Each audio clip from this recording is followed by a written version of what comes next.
So in this video, I'm going to be going over why your best-selling product might be costing you.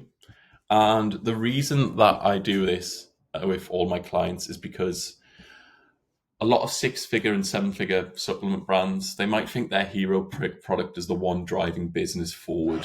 And they'll look at Ads Manager and see, okay, this is getting all my purchases, but there's a lot more nuance to it.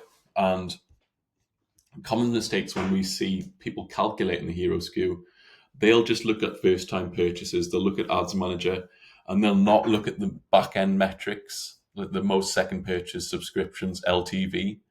And it means they're just focusing on CAC a lot of the time, and it's not scalable. Um, and this means that they'll focus on the hero, they'll do the most creative for the hero SKUs, they'll do the most landing pages, and they're not focusing on the ones that are going to be scalable.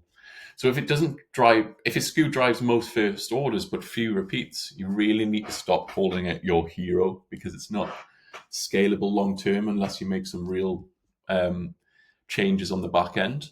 And you want to be spotting like SKUs that have potential and are really, really showing up in the second, third, fourth, fifth orders. And that's your real LTV hero SKU. So that once you've got that, that's when you can really push the creatives. That's when you can try and educate your audience on the top of funnel. And that's what I want to really reframe your mind of. And there's multiple ways to check your SKU retention.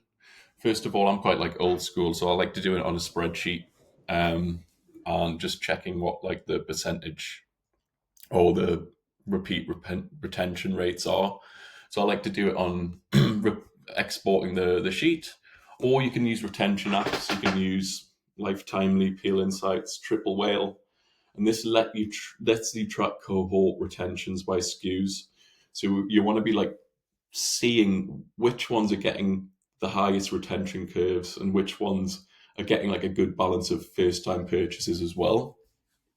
And this is one of our clients. So they actually had like a sleep pill that was like taking a lot of the ad spend. They were scaling it vertically quite a lot. And as you can see, it was getting like 65% of the SKUs purchases. But there was a huge drop off between second orders and conversion rate to subscription. And we theorized it was because maybe the product wasn't as strong as soon as possible. Obviously, people who are looking at sleep pills, they want a quick fix.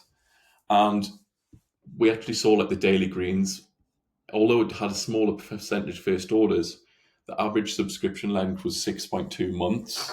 So we actually like sort of made this daily green the hero SKU. And what we were able to do was like focus on the first order and scale it upwards. And that meant that we could really, really improve our long-term profit.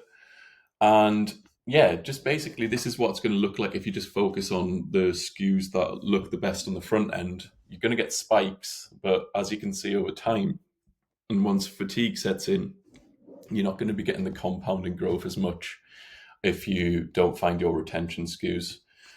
That doesn't mean to say that you should just forget about your hero SKUs on the front end. You really want to be looking at ways to increase the retention rate as much as possible. And we've created like a bit of a sort of cheat sheet where we're constantly looking at post-purchase surveys, we're looking at comments, we're actually emailing like people who haven't subscribed and asking for them for feedback, because a lot of the time if they're saying like I forgot to take it or didn't know when to take it, it might be a problem in your onboarding or your post email flows.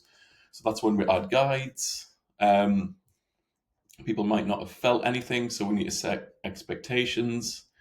It tasted weird, barrier to daily use. You could reformulate or add tips to mix flavor. I know a lot of the CMOS and the collagen brands actually advertise that it's not the best tasting, but that's how you're going to get the most minerals. Too many pills, so you can do a powder. I forgot to take it, so you could do an SMS or email reminder. Not sure it's working, so you have to highlight the long-term benefits. Ran out before I noticed, so refills, you needed to have refill nudge emails. Shipping was slow, So that's something you could improve. Didn't know how to cancel. So yeah, just looking at this like cheat sheet of how you can really increase the retention rates just through feedback.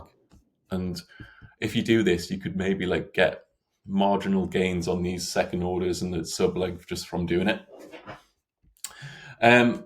Also, if you've got a real flashy front end offer, sometimes people might be just going for the discounts, and the discount abusers can really inflate figures. People who aren't looking to repeat purchase.